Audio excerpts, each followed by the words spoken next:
Por ejemplo, partiendo con esta primera de la izquierda, estos son los motores diésel, ¿no? Los motores de combustión interna, que son estas unidades que están en todo sitio, se utilizan como grupos de emergencia, en lugares aislados se utilizan como fuentes principales de generación de energía eléctrica, pero, tienen algunas características, ¿no? Por ejemplo, el tema de la eficiencia. Los motores diésel, que utilizan petróleo, diésel, son unas unidades que pues están alcanzando como máximo 40% de eficiencia, ¿no? Esas son eficiencias estándares para ese tipo de motores.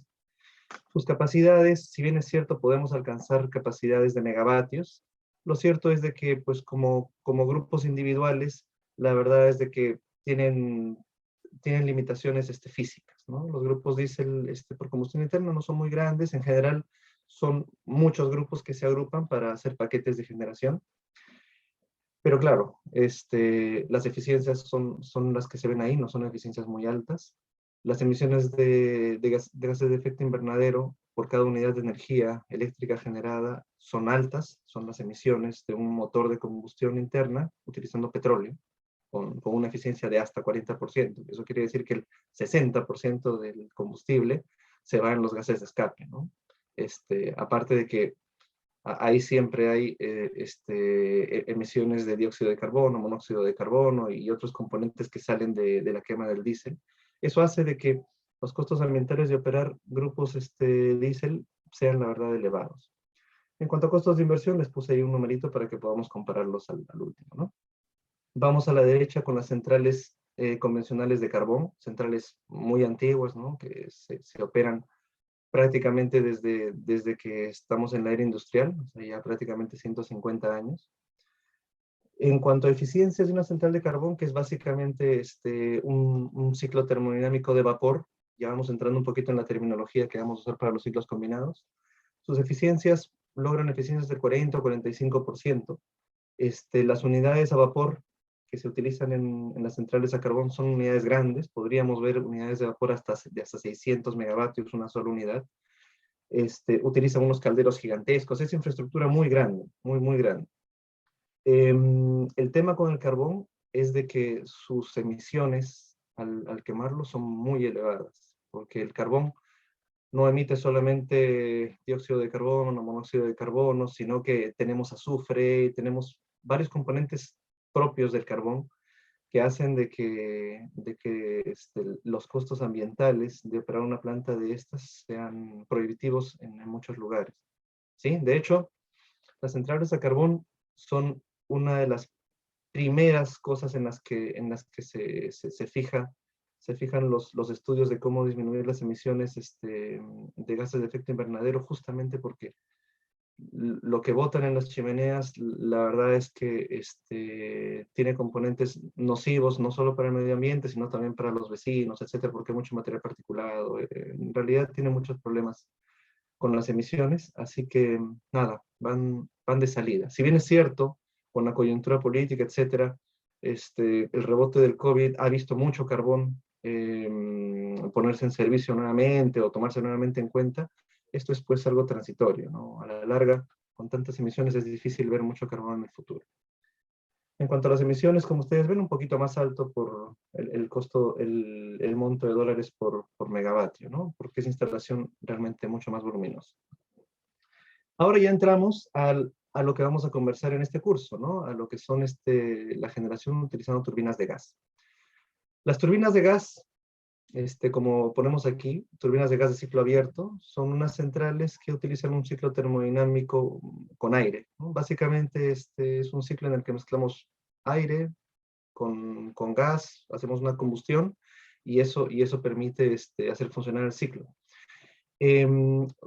Tecnologías bastante eficientes, fáciles de instalar, no requieren demasiado espacio, demasiada obra civil como las centrales a carbón, por ejemplo. Pero, a ver, veamos cuáles son los contras, ¿no? Las eficiencias, por ejemplo. Las eficiencias son bajas, la verdad, hasta 35%, algunas unidades un poquito más, pero no tan lejos del 35%. Cada unidad individual de turbinas de gas, las más grandes del mercado, están entre 200 y 300 megavatios, una unidad de turbina gas. Sus emisiones las hemos puesto aquí como medias altas porque si bien es cierto se pueden lograr combustiones casi completas en las turbinas de gas, la verdad es que durante los arranques, cuando las turbinas no operan a su máximo, siempre hay ineficiencias que hacen que aparezcan nuevamente, no solo dióxido de carbono, sino también pueden aparecer ácidos nitrosos, que les llamamos los NOx en la industria. Entonces sí hay emisiones asociadas por cada unidad de energía generada. El costo de instalación, el más bajo de todos los que vamos a ver aquí, como les digo, es el que requiere menos cosas, pero también es el que menos eficiencias tiene. La mejora de estas turbinas de gas viene justamente con el ciclo combinado, ¿no? ¿Qué es el ciclo combinado? Y vamos a empezar aquí ya. El ciclo combinado es justamente una mejora de las turbinas de gas. ¿Cuál es la mejora? Pues básicamente se combinan dos ciclos termodinámicos, ¿no? El ciclo termodinámico de la unidad de gas, que les comentaba que es un ciclo termodinámico que utiliza aire como fluido, y que después de realizar el proceso termodinámico y de generar electricidad, en los gases de escape tiene mucha temperatura, ¿sí? Las turbinas de gas, ese 65% del combustible que no lo utilizan, ¿no?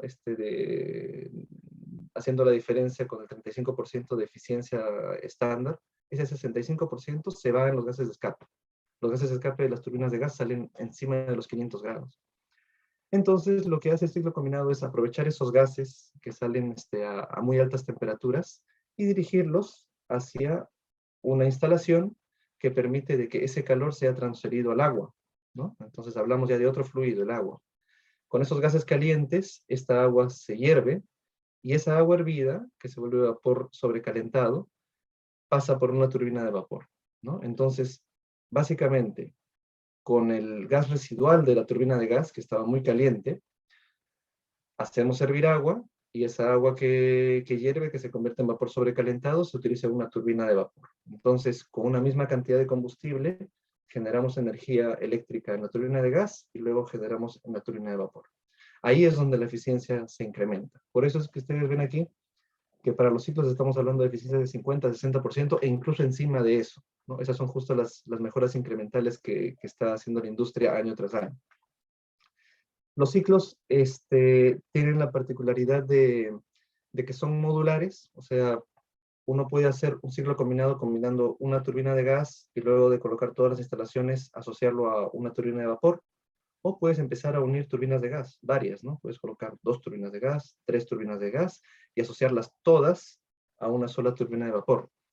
Por eso es de que los ciclos, ¿no? Como suma de las turbinas de gas más la turbina de vapor, podemos verlos en potencias, no lo sé, de cientos de megavatios hasta por lo menos 1000 megavatios, por ejemplo, si logramos juntar 3 turbinas de gas grandes con una turbina de vapor grande.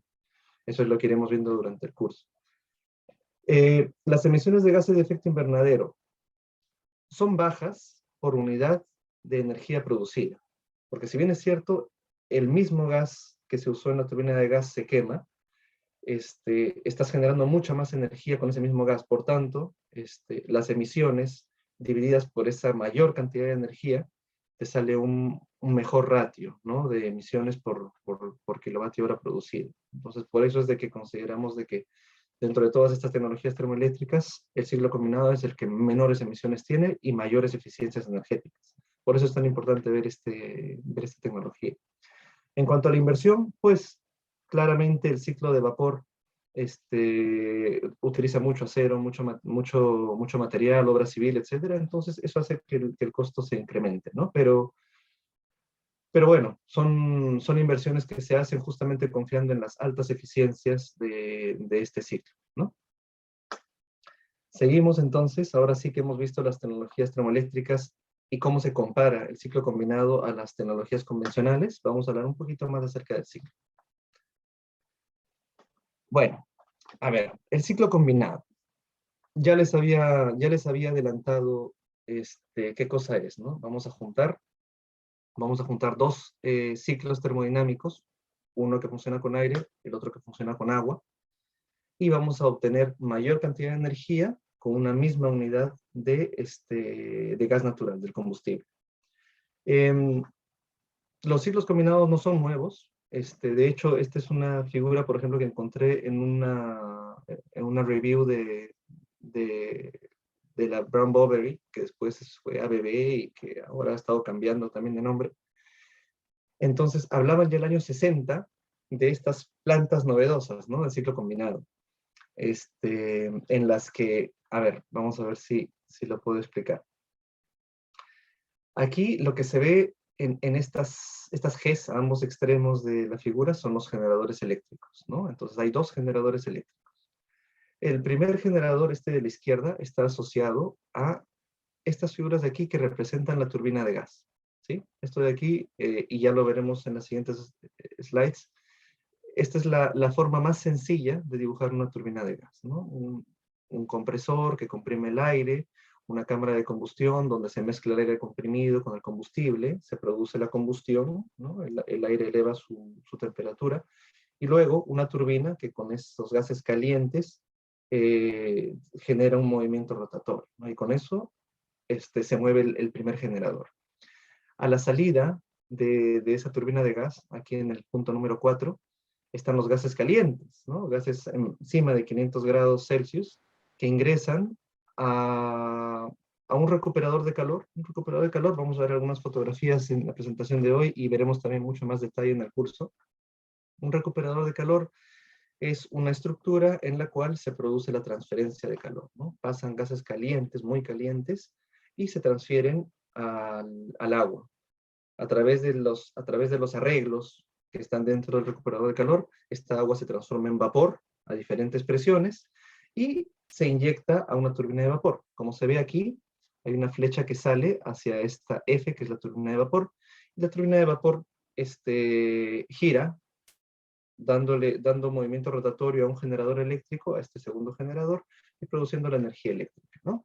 Después de que el fluido, el vapor, hace su trabajo, ese vapor es condensado, eso se ve aquí, en el elemento H, y es impulsado nuevamente por una bomba hacia el recuperador de calor, ¿no? Y ahí nuevamente vuelve a coger el calor que viene de la turbina de gas, y así es como se cierra el ciclo, ¿ya? Por eso estamos hablando de un ciclo combinado, y justamente aquí se ve los ciclos termodinámicos, ¿no? El ciclo termodinámico del agua, por ejemplo, que pasa a ser agua, vapor, se condensa, vuelve a ser agua, nuevamente vuelve a ser vapor. Ahí está un ciclo termodinámico. Y en el caso del aire, es aire que ingresa desde el medio ambiente, es comprimido, calentado, es expandido, y luego de que se usó, vuelve al medio ambiente. Es el otro ciclo. Aquí hay dos ciclos termodinámicos. Seguimos, y ahora sí vamos a ver un poquito más del ciclo combinado en la realidad.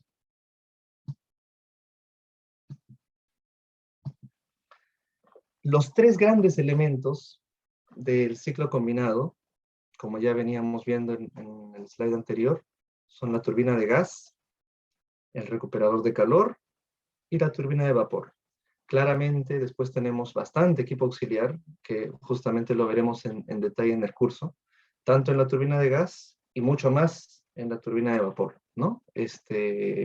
Hablaremos de los sistemas de agua, de los sistemas de vapor, de los sistemas de diferente presión, de los sistemas auxiliares de ambas turbinas, que también son muy interesantes.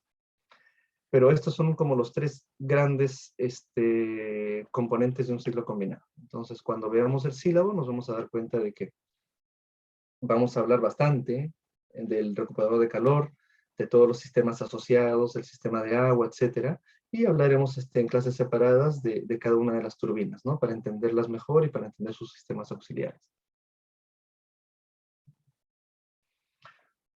Un poquito de teoría sobre nuestro primer gran componente, que es la turbina de gas, ¿no? La turbina de gas, para entenderlo mejor, esto que ven ustedes a la izquierda es el corte de una turbina de gas. Me parece que utilicé una turbina Siemens con cámara de combustión anular. Vamos a ver de que hay diferentes modelos, no hay un modelo único de turbinas de gas. Diferentes fabricantes utilizan diferentes modelos.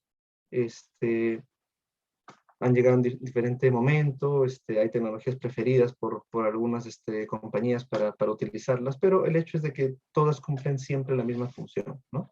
Son unidades en las que vamos a utilizar el aire como fluido de trabajo y vamos a bueno, utilizar el gas natural para calentarlo y lograr mover una turbina de gas, ¿no? Para conseguir el movimiento rotatorio.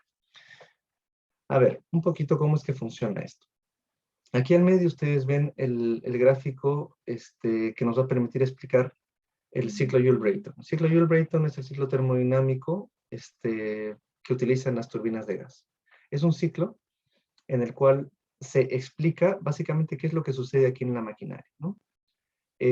A ver, aquí están justamente los puntos en el orden en que suceden las cosas y una pequeña explicación a la derecha. ¿Cómo es que sucede? A ver, lo primero que sucede es de que el aire se toma del medio ambiente y ese aire que está pues a temperatura ambiente, a presión atmosférica, tiene que ser comprimido para ser adecuado a la combustión que vamos a tener en la cámara de combustión.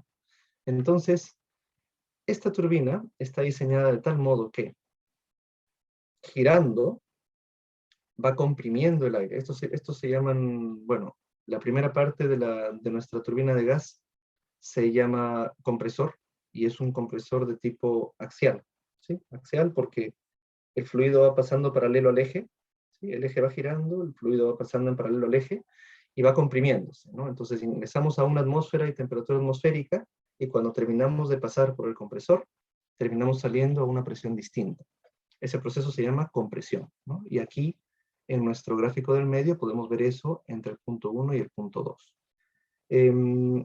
Aquí lo que se ve es de que del 1 al 2 hemos comprimido desde un bar, una atmósfera, hasta el punto 2, que ustedes ven aproximadamente está cerca de 20 bares, ¿no? Digamos 15 bares. Entonces, entre el punto 1 y el punto 2 hemos comprimido nuestro fluido, ¿sí? En este compresor axial. Claramente, con esa compresión, se eleva la temperatura de nuestro aire, ¿no? El aire entra a temperatura atmosférica y cuando sale, probablemente sale, bueno, en este caso podemos ver hasta la temperatura aproximadamente 350 grados. En ese momento, nuestro fluido todavía no está a temperatura como para poder mover la turbina. Lo que tiene que pasar ahí es de que vamos a mezclar ese aire comprimido con el gas natural y vamos a producir una combustión. Cuando se produce la combustión en la cámara de combustión, ese aire ya comprimido toma temperaturas muchísimo más altas, ¿no? Si estábamos en 350 grados, ahora estamos hablando de 1400 grados probablemente. Esa es la temperatura que se logra en las cámaras de combustión, que están justamente preparadas para resistir esa temperatura, no es acero simple. Y también veremos algunas imágenes y hablaremos de los materiales pues, que se encuentran en las cámaras de combustión de las turbinas de gas. Eso se puede ver aquí en nuestro diagrama entre el punto 2 y 3. Ahí lo que se ve es de que, si bien es cierto, la presión de nuestro fluido no incrementa, lo que sí incrementa mucho es la temperatura. En este ejemplo, por ejemplo, el punto 3 se ve que está cerca de los 1200 grados. Entonces, en nuestra cámara de combustión tenemos un fluido comprimido aproximadamente a 15, 16 bares y lo tenemos a 1200 grados.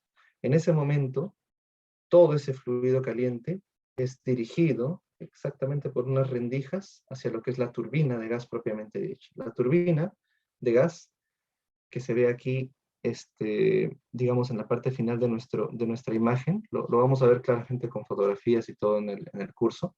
Nuestra turbina está preparada para recibir ese fluido a esa presión y a esa gran temperatura, y a través de la expansión del fluido se logra un movimiento rotatorio, ¿sí? La turbina esa es la disposición que tiene, es justamente esa. La atraviesa un fluido muy caliente y la turbina con eso genera un movimiento rotatorio para hacer girar todo el eje, ¿sí? Gira el eje, con eso gira el compresor y ahí va acoplado un generador eléctrico. Así es como se logra el movimiento rotativo de un generador eléctrico. Una vez se ha producido la expansión del fluido y atraviesa la turbina, lo cual ocurre entre los puntos 3 y 4, ¿no? Donde se nota que la presión baja, justamente por la expansión, y las temperaturas también. En ese momento, la turbina de gas, si no está acoplada a un recuperador de calor, lo que hace es expulsar los gases a la atmósfera, ¿no? Eso es un ciclo abierto, una turbina de gas que no tiene un recuperador de calor y que por la chimenea está tirando. Ustedes ven el punto 4, por ejemplo, como 450 grados. Estaríamos tirando gases calientes a 450 grados.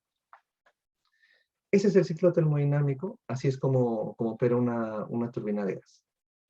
Ahora, aquí hay algunas imágenes, ¿sí? Para entender más o menos cómo son las turbinas de gas en la realidad. Como ustedes ven, el compresor es un conjunto de, estos se llaman álaves, ¿sí? Todas estas cosas que parecen unas paletas se llaman álaves. Estas son partes del compresor, ¿no? El compresor axial, para poder comprimir el aire con la rotación, tiene varias etapas, ¿no? Empiezan las etapas más grandes del compresor y así poco a poco van haciéndose cada vez más pequeños los álaves del compresor hasta que logremos tener el aire comprimido listo para la cámara de combustión. Las cámaras de combustión, como les digo, son diferentes. Las fotografías de esta cámara son de una cámara de tipo anular, Siemens, y como ustedes pueden ver, están revestidos, ¿no? Estos son unas placas de cerámico hechas para resistir altas temperaturas. Si no estuvieran, probablemente los 1200 grados terminarían derritiendo todo el metal interior de la turbina, ¿sí? Entonces, las cámaras de combustión siempre tienen este aislamiento en la parte interior. Y la turbina, bueno, se puede ver en esta imagen, por ejemplo, de la parte inferior. Hay una parte más delgada y una parte más gruesa. La parte más delgada es el compresor, la parte más gruesa es la turbina, ¿sí? Y así que básicamente, así es como se ve una turbina de gas. Las cámaras pueden ser distintas dependiendo del fabricante, pero la lógica es siempre la misma y los parámetros de operación son muy parecidos. Ahora hablemos un poquito del otro ciclo, ¿no? El ciclo de agua-vapor, el ciclo donde recuperamos los gases calientes para producir energía, pero utilizando este vapor.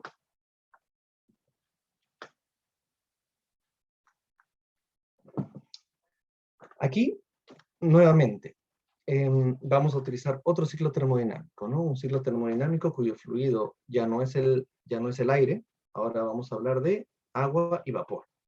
Este ciclo termodinámico también tiene un nombre, este es el ciclo Rankine, y se puede ver en esta figura de la parte inferior. A ver, básicamente, ¿cómo sucede aquí? Aquí lo que hay que lograr es transformar agua en vapor de buena calidad para que este vapor ingrese a una turbina de vapor. Si no puede ser cualquier vapor, no es vapor a 100 grados, no es vapor con burbujas, tiene que ser un vapor completamente seco.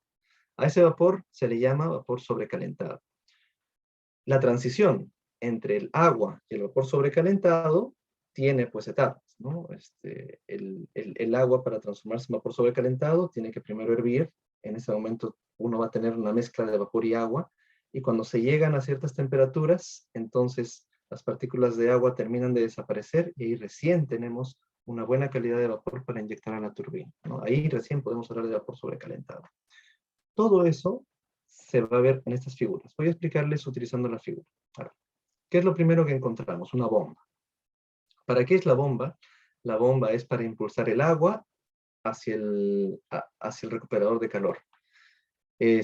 Parte muy importante, porque los recuperadores de calor son muy grandes, muy altos, entonces para poder alimentarlos uno tiene que tener bombeo con bombas muy grandes. Vamos a ver que estamos hablando de bombas que incluso en algunos casos pueden estar teniendo motores de megavatios, dependiendo del tamaño del ciclo y de los volúmenes de agua que uno mueve. Entonces el sistema de bombeo es muy importante para el ciclo combinado, y es parte importante de nuestro ciclo aquí. Cuando uno bombea el agua, toda esa agua entra al recuperador. El recuperador también se le llama en el argot caldero, pero para ser precisos, en verdad es un recuperador de calor, porque un caldero, por definición, debería tener una fuente de calor de tipo fuego directo, ¿no? Los calderos de las centrales a carbón, por ejemplo, tienen fuego que está viendo directamente a los tubos que contienen el agua, donde se hierve el agua. En este caso no, en este caso lo que se hace es recuperar gases calientes de una turbina de gas. Entonces se le puede llamar caldero, pero lo correcto pienso que es llamarle recuperadores de calor. El agua es impulsada hacia el recuperador. El recuperador, después de pasar el agua por muchas etapas, y que veremos eso con detalle en el curso, transforma el agua en vapor. vapor sobrecalentado. Cuando el vapor es de buena calidad y está sobrecalentado, el sistema recién le permite ingresar a la turbina. La turbina de vapor recibe ese vapor sobrecalentado a altas presiones y altas temperaturas, y la turbina está diseñada de una forma tal que el vapor al atravesarla hace que se produzca un movimiento rotativo, ¿no? El movimiento rotativo girará también el generador eléctrico para producir la energía eléctrica. Como les había dicho en slides anteriores, cuando la turbina culmina su trabajo y ya el vapor ha disminuido presión y temperatura, lo que se hace es redirigirlo hacia un condensador, que puede ser un condensador, por ejemplo, que utilice agua o que utilice aire. Los hay de los dos tipos, entonces comentaremos sobre ambos en el curso. Y la misión del condensador es que todo ese fluido que ya trabajó y que es en parte agua y en parte vapor, se convierta completamente en agua, ¿no? Va a un pozo y de ese pozo la bomba nuevamente lo vuelve a enviar hacia nuestro recuperador. Ese es el ciclo. Y todo eso se puede ver aquí en la campanita de al lado del ciclo Rankine, ¿no? Se verá en detalle en el curso, pero básicamente aquí se ven los números 1, 2, 3 y 4. 1, 2, ya sabemos que es el bombeo. En el bombeo lo que se produce es un incremento de presión y un poquito de temperatura, pero principalmente presión. Una vez que el fluido ya está a la presión necesaria dentro del recuperador, lo que se hace es transferirle calor para calentarlo y convertirlo en vapor. Todo eso se produce aquí en la curva entre el número 2 y el número 3. Vamos a hablar también de qué es lo que ocurre en esta campana, por qué tiene esta forma, ¿no? Esta campanita de aquí es la que nos dice que todo lo que está dentro de la campanita no es agua ni vapor 100%, es una mezcla de ambos. Se le llama vapor saturado. Mientras más cerca estás de la izquierda, es más agua que vapor, y mientras más cerca estás de la derecha, es más vapor que agua. Lo cierto es de que nosotros tenemos que salir de la campana y entrar en esta región externa, rumbo al número 3, porque esa es la zona del vapor sobrecalentado. Ahí ya no hay agua, ahí estamos hablando de un vapor sobrecalentado de buena calidad que podría enviarse a la turbina. Nunca enviamos vapor no sobrecalentado a la turbina porque estamos hablando de altísimas presiones. Entonces, una pequeña gotita de agua enviada a altísimas presiones, que quiere decir altísimas velocidades de fluido, impactando una turbina, podría sentirse prácticamente como un balazo sobre la turbina. Entonces, el vapor que va a las turbinas siempre debe ser sobrecalentado, jamás saturado. Y vamos a ver justamente en el curso cómo es que se controla eso en un ciclo combinado.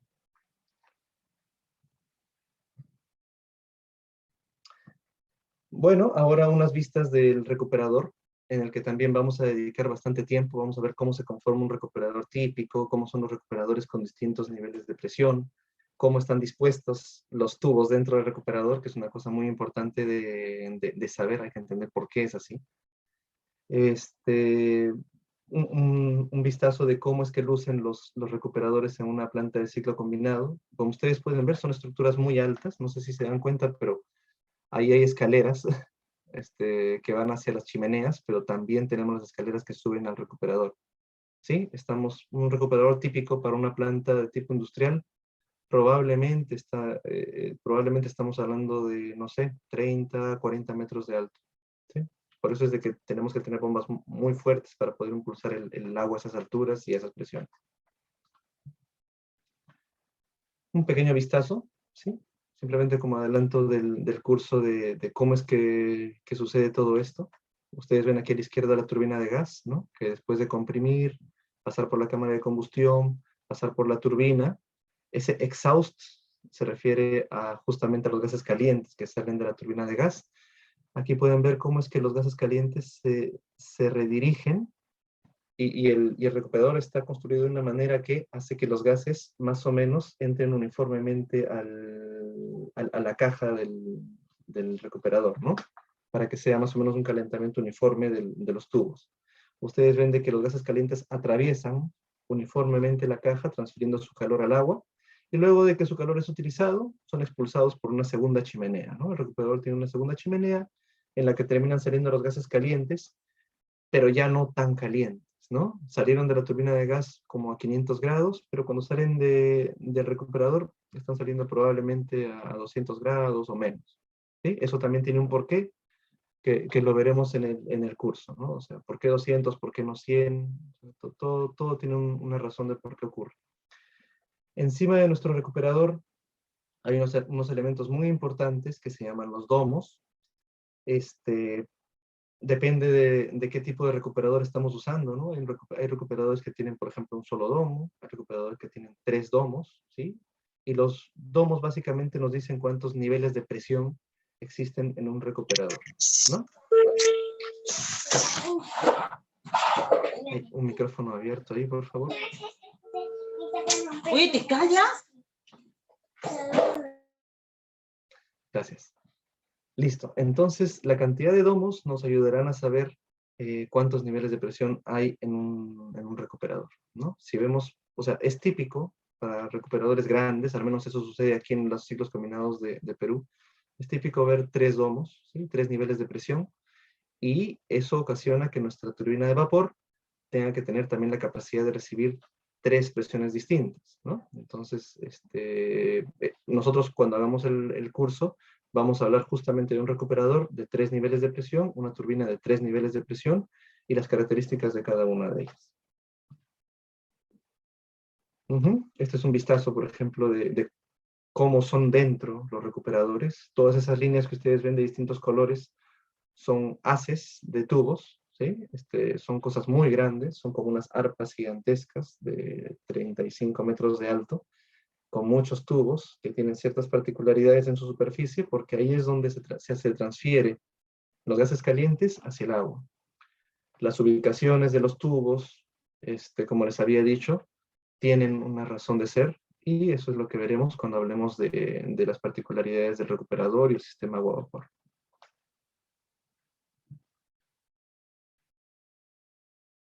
Aquí, por ejemplo, les puse el ejemplo de una caldera. Esta es una caldera argentina que vi hace años, en la que, sí, acá se puede ver AP, MP, BP. ¿Qué quiere decir eso? Alta presión, media presión, baja presión.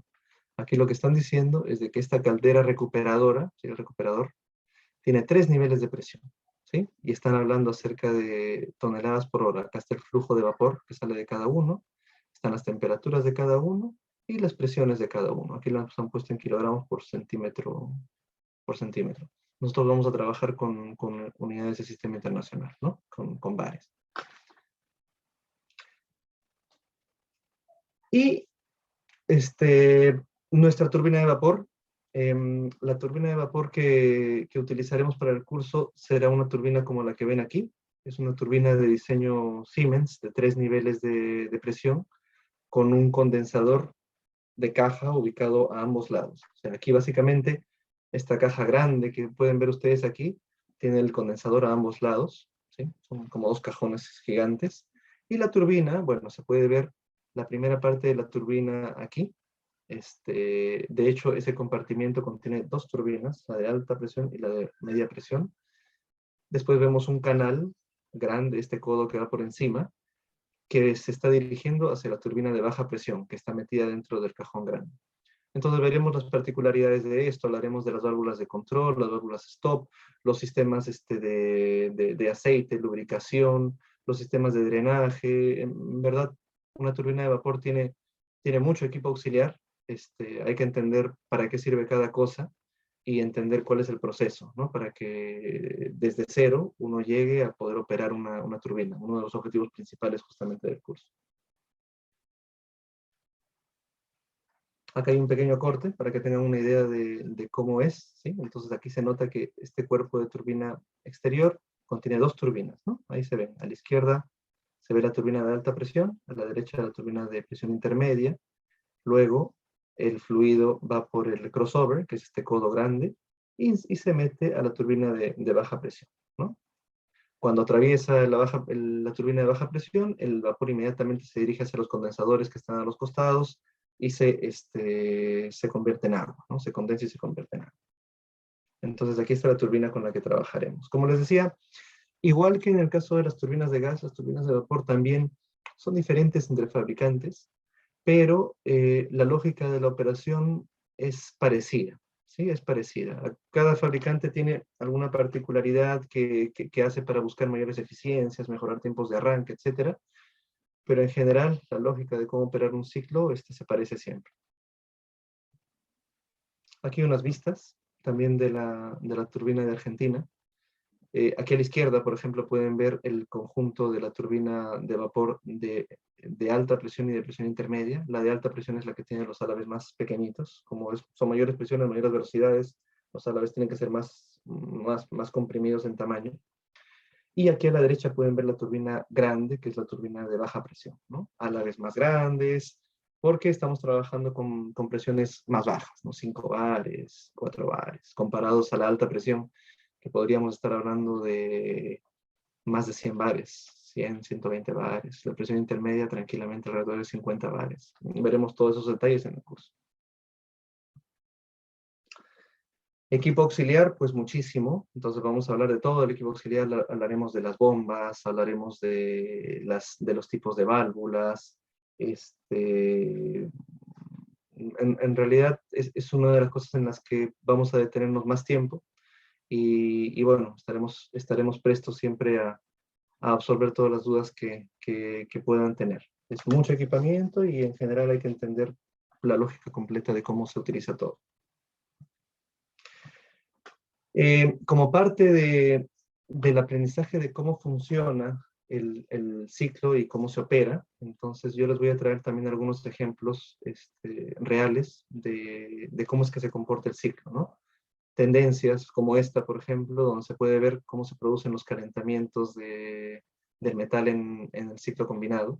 En el ciclo combinado, una de las cosas más importantes es que hay que cuidar el estrés térmico de los componentes metálicos, ¿no? Porque estamos trabajando con altísimas temperaturas sobre piezas de metal muy densas. Entonces, esas piezas no se pueden calentar rápidamente.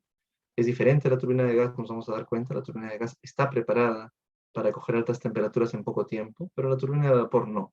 La particularidad es de que hay que cuidar muy bien el calentamiento de la turbina de vapor y por eso es importante que veamos cómo son las tendencias cuando uno empieza a operar la turbina de vapor en el ciclo combinado, ¿no? Entonces veremos qué es lo que se calienta, qué es lo que se cuida, cuánto podría demorar arrancar un ciclo combinado, sobre todo en la parte de vapor, debido al tema de los calentamientos.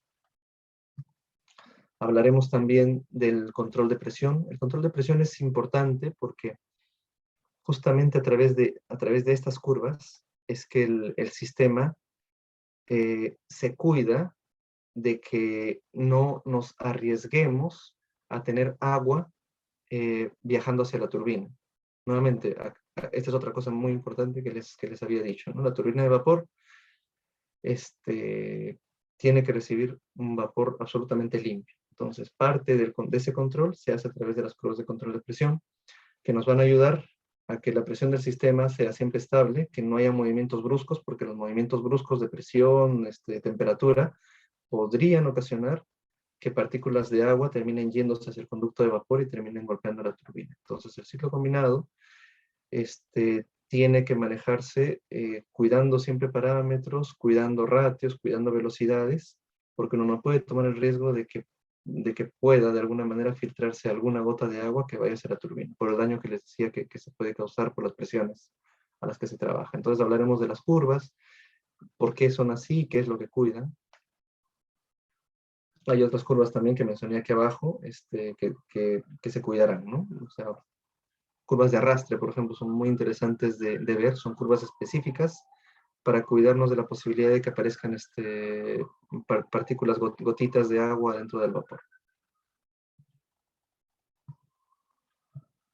Hablaremos también de fallas típicas en el ciclo combinado. Entonces, los ciclos, como les decía, podrán ser distintos en cuanto a cómo se ven, pero la lógica de la operación es siempre muy parecida y las fallas que se producen son más bien típicas. ¿Sí? Entonces hablaremos de fallas típicas, cosas que yo mismo vi durante mi experiencia en operación. Y les comentaré pues cuáles fueron las soluciones que dimos, qué es lo que pasaba, cómo es que se interpretaba desde el momento en que uno estaba operando determinadas características, eventos que estaban sucediendo y al final no sé cómo lo resolvimos o cuál fue el análisis post de lo que sucedió.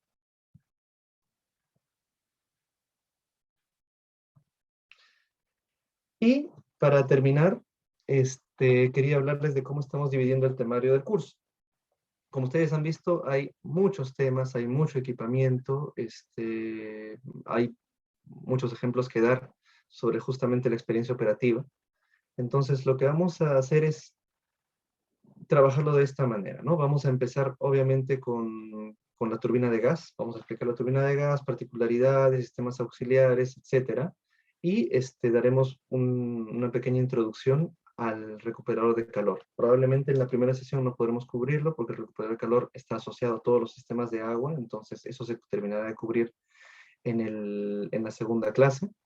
Y en la tercera clase nos dedicaremos a hablar de la turbina de vapor, ¿no? Ahí veremos las partes de la turbina, hablaremos un poquito acerca de los temas del calentamiento y arranque. La cuarta sesión está destinada ya a hablar propiamente de los procedimientos operativos, ¿no? Cómo se prepara el ciclo, cómo se arranca el ciclo, los tiempos, las curvas. Hablaremos de los calentamientos que les estaba comentando, las curvas las curvas de presión, de calentamiento de partes metálicas. Y la sesión 5 la vamos a dedicar a hablar acerca de los temas de fallas típicas, ¿no? Les decía de que, independientemente de la marca del ciclo, del fabricante del ciclo, hay muchas cosas que típicamente ocurren en los ciclos y es bueno compartir esa experiencia con quienes van a operar este tipo de plantas. Hablaremos del sistema eléctrico del ciclo combinado para entender los consumos típicos que tiene un ciclo. Les había hablado de que vamos a utilizar bombas muy grandes, entonces aquí repasaremos un poquito cuáles son los equipos, cuánto consumo típicamente tiene un ciclo combinado, para familiarizarnos también con esa terminología. Y utilizaremos la oportunidad para hacer un poquito de cálculo, porque haremos un balance del ciclo combinado, para enseñarles un poquito a ustedes cómo es que se hace el diseño de los ciclos, ¿no? Y cómo es que uno puede, a priori, determinar aproximadamente las características de un determinado ciclo combinado, conociendo cuáles son sus parámetros operativos esperados. Es una de las cosas más interesantes cuando uno conoce estas plantas, para poder encontrar cuáles son las distintas características en presión, en temperatura, en distintos puntos del ciclo, ¿no? Y entenderlo mucho mejor. Así que, nada, eso ha sido la presentación por el día de hoy. Y Tania, estoy disponible para cualquier consulta si hubiera.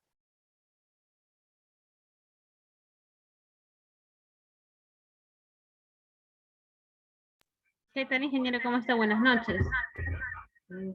Bueno, le comento que he podido, bueno, hemos tenido un inconveniente con el link de YouTube, pero estamos todos presentes escuchándolos, tanto los participantes aquí presentes, para que puedan cederles la palabra y les puedan hacer las preguntas que tengan su referente a la ponencia. Perfecto, está bien, adelante.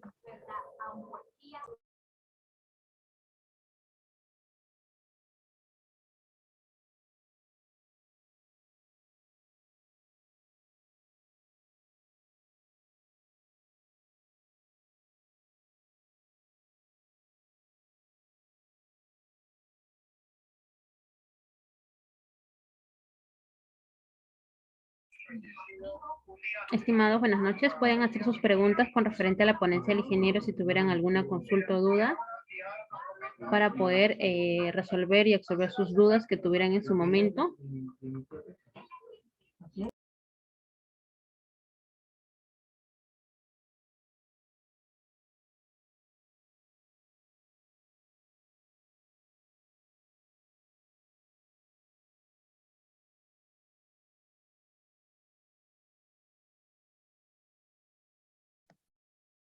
Yo tengo una consulta, disculpe. Quería saber si se va a hablar del tipo de configuraciones de ciclos combinados, ya sea 2x1, 3x1, que si mal no recuerdo se usan 2 turbinas para una de vapor, o dos de gas para una de vapor, o 3 de gas para una de vapor. Quería saber si se va a hablar aparte de eso. Sí, sí, estimado, buenas noches. De hecho, sí, vamos a incluirlo porque yo les voy a hablar del ciclo 1 por 1 y del ciclo 2 por 1. Eso quiere decir cuando es una turbina de gas con una de vapor y cuando es dos turbinas de gas con una de vapor, justamente para entender la diferencia, ¿no? Y cómo es que se opera en 1 por 1, cuándo es que viene la segunda turbina de gas, cómo se acoplan. Lo vamos a conversar. Muchas gracias. Sí, no, usted.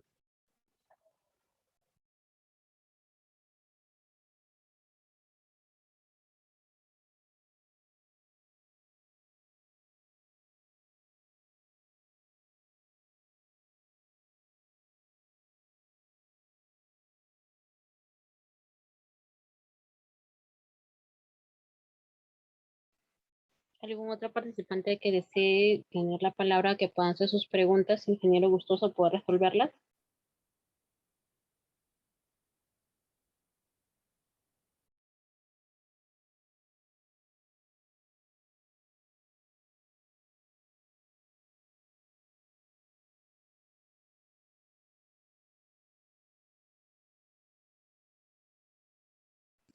Lista. Acá tengo una pregunta, ingeniero, y me comentan lo siguiente. Cómo afectan tendencias como las digitaciones y la inteligencia artificial a la operación de las plantas eléctricas y en particular de los ciclos combinados? ¿Me repites la primera parte, por favor, Tania? ¿Cómo afecta? Ok. ¿Cómo afectan tendencias como la digitalización y la inteligencia artificial a la operación de las plantas eléctricas y en particular a los de ciclos combinados? A ver, los ciclos combinados, como les decía en la parte introductoria, son una tecnología que ya tiene años, ¿no? Entonces, de hecho, o sea, se han logrado grandes mejoras en eficiencia de hace más de 15 años, pero los fabricantes siempre pueden lograr mejoras, ¿no? Actualmente, justamente a través de la inteligencia artificial y digitalización, ¿no? Que se están aplicando prácticamente en todas las industrias, no únicamente en energía ni únicamente en ciclos combinados. La, la, mm, la utilización de estas tecnologías permite tener mucha más información para monitorear la operación de las plantas. En el caso de los ciclos combinados, como son instalaciones en realidad muy grandes y que utilizan también muchísima instrumentación, porque hay que medir presiones, temperaturas en muchísimos puntos. Ya son instalaciones muy densas, muy complejas.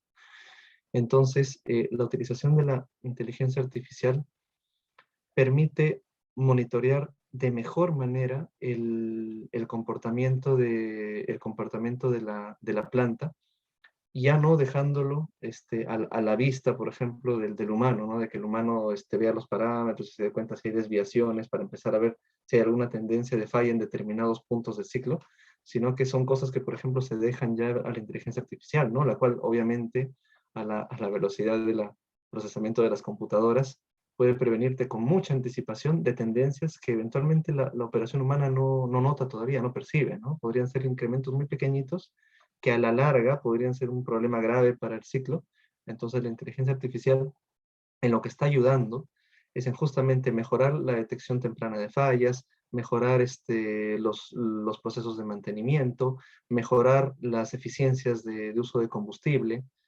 Eh, yo creo que funcionan parecido en todas las industrias, pero específicamente en los ciclos, porque hay tanta instrumentación y hay tanto equipamiento, son muy importantes porque permiten hacer, o sea, que la predicción de las potenciales fallas sea mucho mejor de lo que se hacía antes, ¿no? Antes se dependía puramente del humano o en procesamientos con algunos sistemas utilizando la información recogida de los sensores en terreno, pero hoy la inteligencia artificial prácticamente hace ese trabajo automáticamente detrás y te avisa con mucha anticipación de cosas que podrían estar empezando a suceder.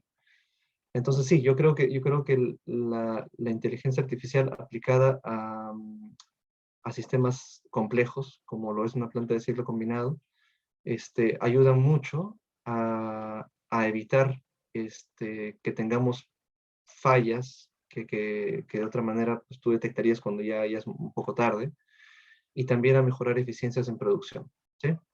Entonces, yo la verdad que veo que sí, sí, los ciclos, y lo veo en el trabajo que tengo, se ven muy beneficiados por la utilización de estas nuevas tecnologías.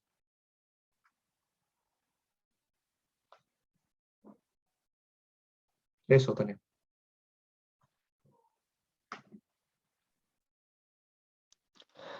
Perdón, buenas noches. Sí, señor, buenas noches, ¿cómo está? ¿Qué tal? ¿Cómo está, ingeniero? Buenas noches. Bueno, está muy interesante el temario del curso. Sin Ujú. embargo, no sé si tal vez eso obviamente dependerá mucho de ustedes. Poder también tocar algo de lo que es la medición, instrumentación y protección, ¿no? Porque forma parte también de lo que es la operación de los ciclos combinados. Entonces, por mi parte, tal vez si se podría tocar ese tema, pues sería de bastante interés para algunas personas que estamos viendo justamente esta presentación. Claro. Una, una pregunta al señor. Usted dice sugeriría que se hable más acerca de los instrumentos o acerca de la lógica de control, algo Los así. Sí, sistemas de medición, en sí, todos los sistemas de medición y instrumentos. protección. Ujú. Sí, de hecho, o sea, se trata indirectamente, ¿no? No lo he mencionado, pero obviamente, por ejemplo, para evitar de que llegue agua a la turbina, lo que se hace es tener justamente monitoreo de ciertos parámetros, ¿no? Hay unas válvulas, por ejemplo, que van monitoreando la temperatura del vapor, para asegurarse. Esa es un poquito la lógica también de protección, que tiene mucho que ver en el ciclo, ¿no? O sea, se mide temperaturas y presiones en distintos puntos del ciclo para asegurarse de que no vaya a ser que en alguna parte del sistema, por ejemplo, donde pasa el vapor, no vaya a ser que esté existiendo condensación en algún lugar, ¿no? Entonces, sí, de hecho, no lo dije directamente, pero claramente cuando hablamos acerca del sistema agua-vapor, sobre todo, vamos a hablar mucho de cuáles son las lógicas de protección del ciclo a través de los sistemas de drenaje. Indirectamente sí. O sea, cada vez que hablamos de los drenajes, cada vez que hablamos del control de presión, del control de temperatura, del control que evite el arrastre de gotas hacia la turbina, estamos hablando de instrumentación y estamos hablando de protección de la turbina. Así que sí, yo creo que parcialmente, aunque no haya sido expreso, es un tema que está incluido. No hablaremos en detalle, por ejemplo, de algunos instrumentos, pero sí, o sea, claramente el ciclo combinado tiene mucha protección de la turbina, que la hace a través de mediciones de presión y temperatura en diversos puntos. Cuando se hable del tema del sistema de drenajes de la turbina, vamos a hablar justamente de ello. ¿Por qué hay drenajes en ciertos lugares? ¿Qué es lo que miden los drenajes? La mayoría de ellos son justamente para proteger a la turbina. Pero sí, está bien, gracias. Más bien, gracias por haberme permitido especificar esto. Gracias a usted, ingeniero. A usted, gracias.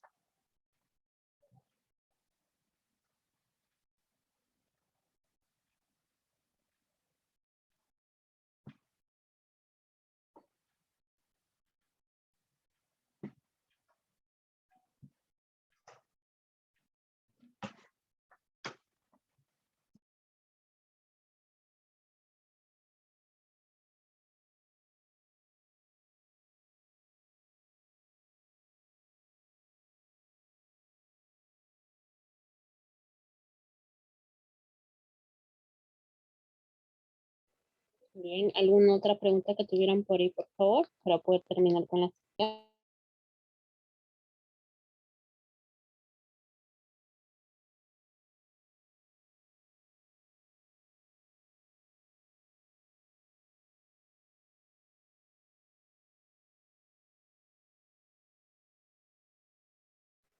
Bien, acá tenemos otra pregunta. Dice, ¿cuál es el impacto del tema tratado sobre la continuidad y la sostenibilidad de la empresa?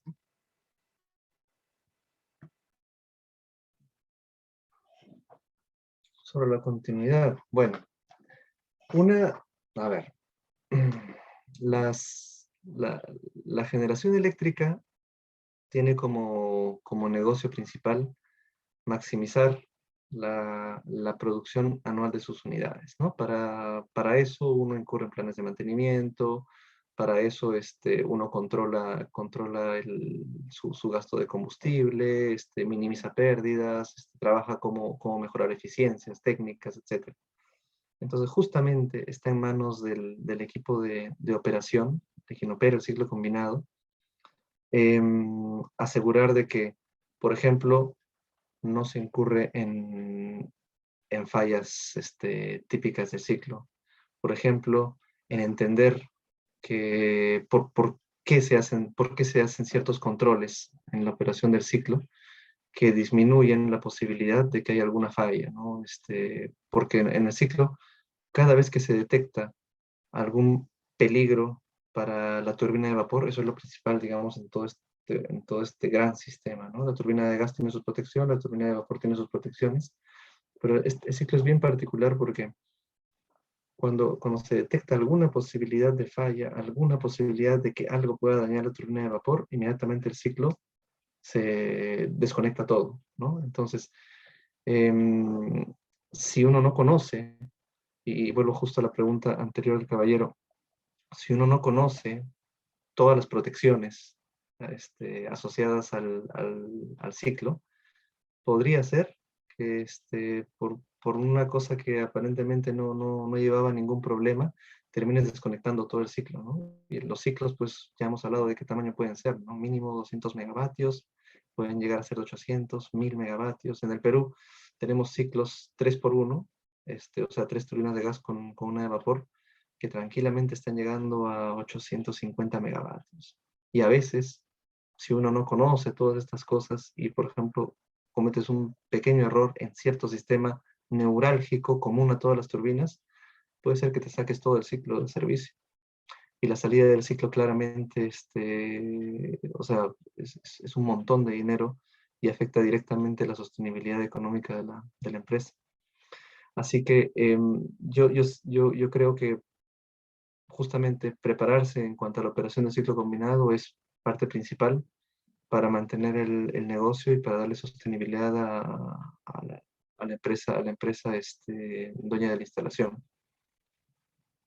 Eso es principal. O sea, el equipo de operaciones tiene como deber principal conocer bien sus plantas y conocer todas las posibilidades que hay de falla y entender todos los sistemas de protección, ¿no? ¿Por qué el ciclo hace esto? ¿Por qué no hace esto? ¿Por qué existe esta protección? Es súper importante para la economía de la empresa. Fallas pequeñas, como veremos en las clases, fallas pequeñas pueden llevar a desconexiones completas del ciclo combinado. Eso también. Listo. Y tenemos la última pregunta por aquí. Sí, claro. Dice, considerando la transición energética mundial hacia las energías renovables, ¿cuál es la relevancia de los ciclos combinados en el sector energético nacional e internacional? Lo dijimos en la parte introductoria, ¿no? Que si bien es cierto, para los siguientes años el crecimiento de las energías renovables, principalmente sol y viento, es imparable, ¿sí? Y eso es una tendencia que se da en todo el mundo, incluso también se está dando aquí en nuestro país. Pero dentro de todas las demás tecnologías, obviamente descontando el agua también es una tecnología que se mantiene ahí, ¿no? Pero de todas las demás tecnologías, por ejemplo, de las termoeléctricas, la que mejor performa, la que más flexibilidades otorga, mejores eficiencias logra, mejores precios consigue, es el ciclo combinado con gas natural. Y aparte, los ciclos combinados tienen, pues, comparados a la energía renovable, la bondad de que tú puedes controlar su despacho, ¿no? Y de que cuando eventualmente te falta el recurso renovable, ¿no? Un mal día en el que no hay sol y en el que el viento no es el que tú esperabas, los ciclos combinados están ahí para ayudar a que la demanda no se vea afectada. Entonces, La transición energética, por lo menos para las décadas venideras, se ve como una combinación, ¿no? Una combinación entre las energías renovables, que dependen del medio ambiente, con la presencia ahí del gas natural y especialmente el gas natural con ciclos combinados, ¿no? Que es el más eficiente. No el gas natural en las turbinas de gas solas, porque ahí las ineficiencias son muy grandes. Entonces, yo creo que es muy importante. Y es parte de este mix de producción de energía que veremos en la transición energética en los siguientes 20 años, ¿no? Hasta cuando eventualmente hay alguna alternativa que tenga el comportamiento de un ciclo, pero que no necesite de gas natural, ¿no? Pero por el momento sí, así se ve, que comparte el escenario con las energías renovables, el ciclo con gas natural. Eso también.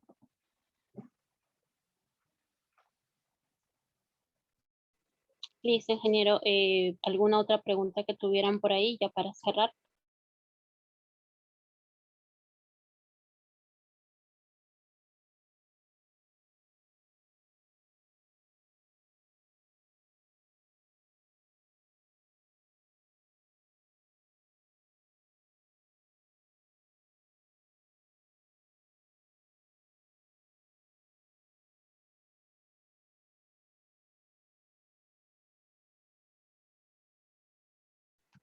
Bueno, ingeniero, por ahí han preguntado si se va a compartir el PPT. No hay ningún problema, se les puede compartir el PPT de la presentación del día de hoy.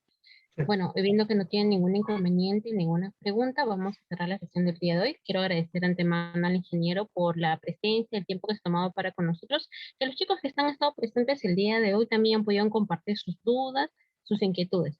Bueno, les comento y les comparto algo. En el chat de Zoom les he compartido el correo de la señorita Adela Quispe, quien va a poder llevar a cargo el curso. Cualquier consulta o duda que tuviera, por favor comunicarse con ella para hablarles con respecto al curso. Y más aún, les comento que los estamos esperando el día 13 de abril a las 7 de la noche, hora Perú, para poder dar inicio al curso que va a llevar a cargo el ingeniero Carlos Quiroz, ¿no? Entonces también quiero comentarles lo siguiente. No se olviden seguirnos a través de YouTube, de Facebook, Instagram, LinkedIn, para que puedan compartir y darle like y poder compartir a todos los webinars que hemos estado brindando durante estos meses, ¿sí? Bueno, la Escuela de Energía y Petróleo les da por finalizado esta sesión. Muy amable, gracias.